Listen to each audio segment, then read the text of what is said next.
Hello à tous! Aujourd'hui on va parler du slime, ou comme on dit encore en français, de la pâte à prout, des crottes de nez de princesse ou encore de la bave de dragon. Que de surnoms colorites qui désignent la même chose, à savoir cette pâte hyper étirable et à l'aspect un petit peu visqueux que les enfants adorent et qui est juste génial pour toutes les activités sensorielles à la maison. Cela fait un petit moment que j'ai vu des recettes du slime circuler sur les réseaux sociaux, sur Pinterest ou encore sur YouTube et j'avais envie de réaliser cette activité à la maison avec Gabriel. Mais il y avait un petit quelque chose qui me rebutait là-dedans, à savoir les ingrédients à partir desquels était fabriqué le slime, et notamment la glu et l'acide bourrique, appelé encore borax, qui crée quelques polémiques par rapport à son utilisation pour les très jeunes enfants. Pour cette raison, je voulais trouver une recette 100% naturelle, qui sont sans danger pour les enfants, et notamment les tout petits qui ont tendance à tout mettre dans leur bouche.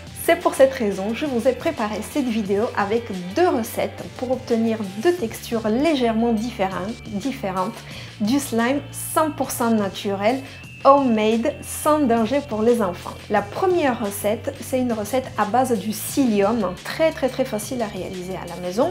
Le psyllium d'ailleurs est une plante séchée qu'on trouve facilement en magasin bio ou encore sur internet, sur Amazon par exemple. Elle est souvent utilisée pour épaissir les sauces, donc vous pouvez l'utiliser sans danger pour préparer le slime à base du psyllium. La deuxième recette, qui est à base de fécule de maïs, elle est un petit peu plus classique comme les recettes qu'on a déjà vues sur internet, mais j'ai rajouté deux autres ingrédients pour permettre de créer cette texture très étirable et un petit peu visqueuse du slime tel qu'on l'a souvent vu sur les réseaux sociaux. Alors vous êtes prêts?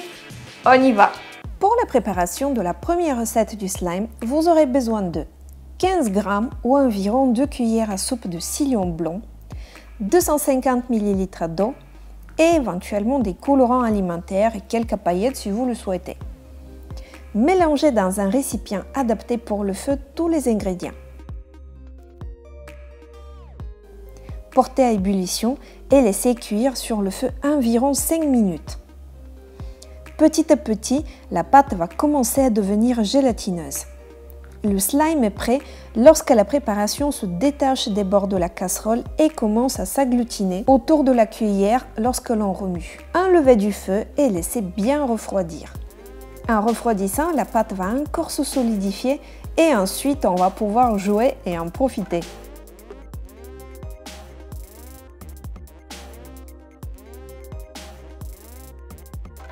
Si vous avez un four à micro-ondes à la maison, il est possible d'y préparer le slime encore plus facilement. On laisse cuire dans le micro-ondes 5 minutes à 900. À mi-parcours, vérifiez quand même que la préparation ne mousse pas trop et si besoin, laissez reposer quelques secondes. À la sortie du micro-ondes, le slime est encore légèrement liquide, mais il va se gélifier en refroidissant. Et voici la texture du slime préparé dans le micro-ondes. Rigolo, non ?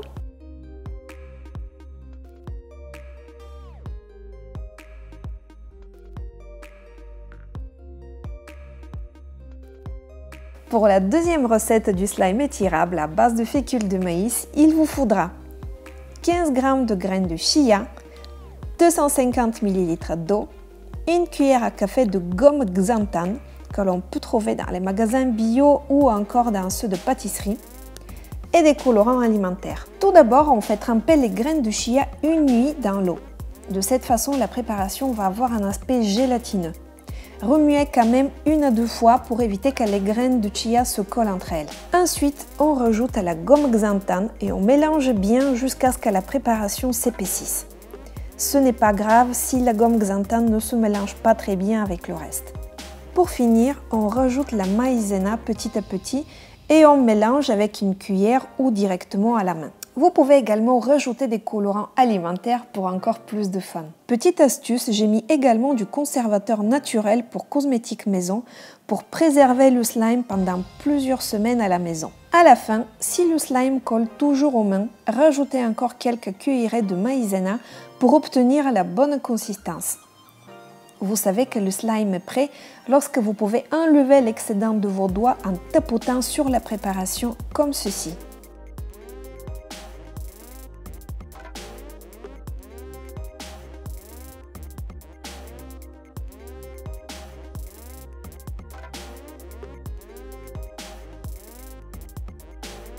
Ce slime a une texture super rigolote qui paraît solide et liquide à la fois.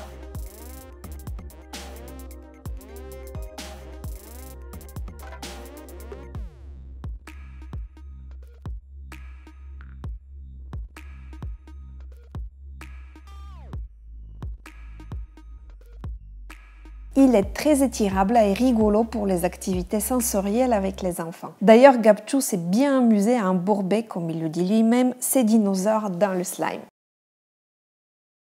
J'espère que ces recettes vous ont plu. N'hésitez pas à revenir sur ma chaîne YouTube pour me dire si vous les avez essayées avec vos enfants et si vos enfants ont aimé ces slimes 100% naturels et super rigolos. Merci et à très bientôt!